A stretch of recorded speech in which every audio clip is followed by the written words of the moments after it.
Hey, it's Doug Atkinson here at Identiverse 2018 in Boston, and we are here with Shawn Keve, EVP Simeio Solutions. And Shawn, you've been here for a couple days now at the Yeah.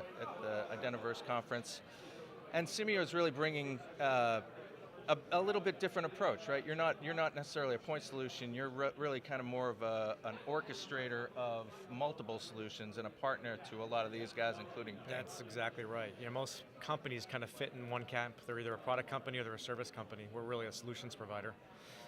And yeah, that's exactly it. We've taken all the best of all these technologies, made them available to people in a consumable way, right? So that they can be up and running faster. And also, frankly, so they don't have to worry about going out and provisioning 8, 10 different technology stacks just to solve the IAM problems that they want to tackle. So what we find is that this is a have-to-have problem, and typically the way people are approaching it is they've already got a problem. Yeah. And and your approach is really to say, look, it doesn't really matter what you have for a problem or what you have for an existing solution.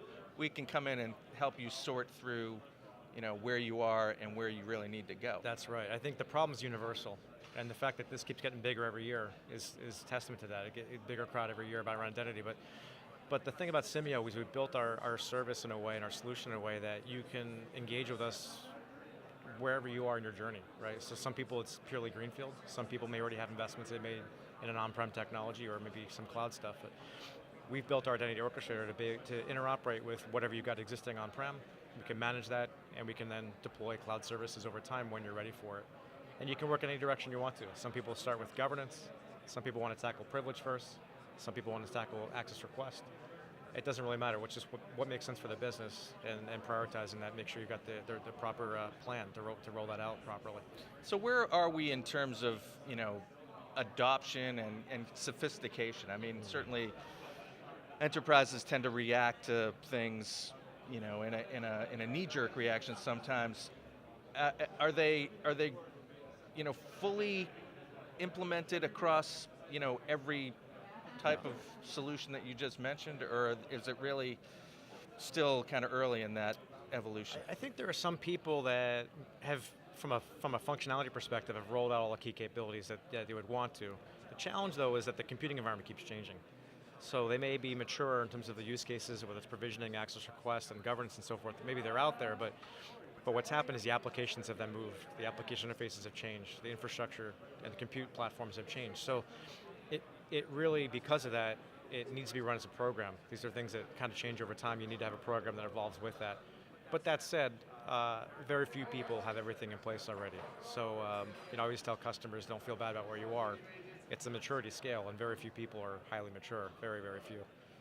So obviously the larger enterprises are incredibly complex and have lots of solution providers, and I think what we've heard anyway, and what we've seen here, is that the mid-market is now pretty aggressive in terms of bringing in solutions. Where are you finding traction?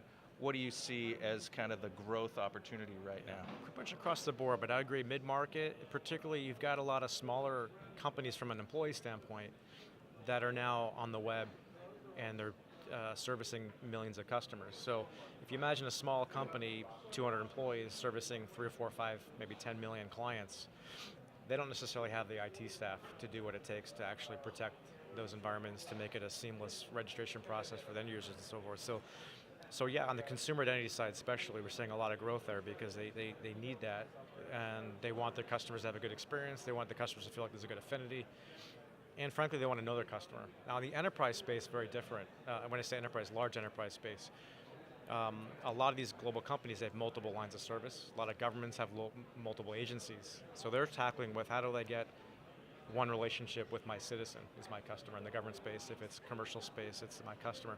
How do I manage that relationship and make sure I'm dealing with the same person across all my lines of business so that they feel like I know who they are and they're not 5 identities or 6 identities on different applications and different portals. So huge problem for a lot of people, but a lot of benefit in solving it, not just for security reasons, really. It's for commerce. Yeah. And so how is Simeio differentiating itself in terms of coming in and sorting through that more complex relationship? Well, I think one is the combination of plan, build, and run. So we have consulting and process and methodology around how to get the program defined and get things prioritized and off track. It's not just a product play. But two, like you mentioned, being able to work in a multi-technology environment and simplify that for the customer so they don't have to get lost in the weeds and lost in building things in their own garage, if you will. We made that very simple. The problem hasn't changed by moving to the cloud. So whereas a couple years back you might have 8 or 10 vendors in your environment that are running on-prem, just because those 8 or 10 vendors decide to offer a cloud service doesn't make it any simpler. The problem has gotten just as complicated, if not worse.